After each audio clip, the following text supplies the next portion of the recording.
ایک حدیث ہے، واللہ لا یؤمنو، واللہ لا یؤمنو، واللہ لا یؤمنو الذی لا یامن جارہ بوائق۔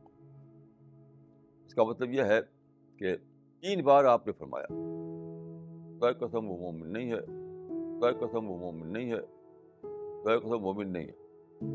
کون؟ جس کے جو دوسروں کی پرابلم کریٹ کرے، جس کی زیادتی سے اس کا پڑوسی امن میں نہ ہو، جو نیوسنس کریٹ کرے، دوسروں کی زیادتی بنے، پڑوسیوں کو تکلیف پہنچائے۔ یعنی آپ نے فرمایا کہ وہ مومن ہی نہیں ہے، وہ مومن نہیں ہے، وہ مومن نہیں ہے۔ اب دیکھیے کہ اس میں کیا نکلا۔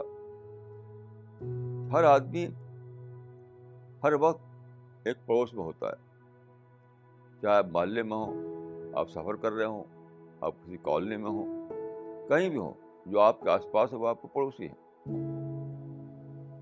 کہیں بھی جہاں بھی کچھ انسان ہیں، آپ انسانوں کے بیچ میں ہیں، تو جو بھی لوگ آپ کے آس پاس ہیں وہ سب آپ کے پڑوسی ہیں۔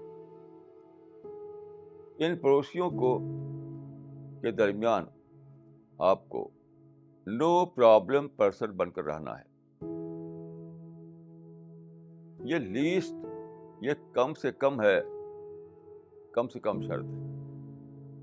دوسروں کو آپ سے کوئی تکلیف نہ پہنچے، دوسروں کے لیے آپ کوئی پرابلم کریٹ نہ کریں، دوسروں کے لیے کوئی نیوسنس کریٹ نہ کریں۔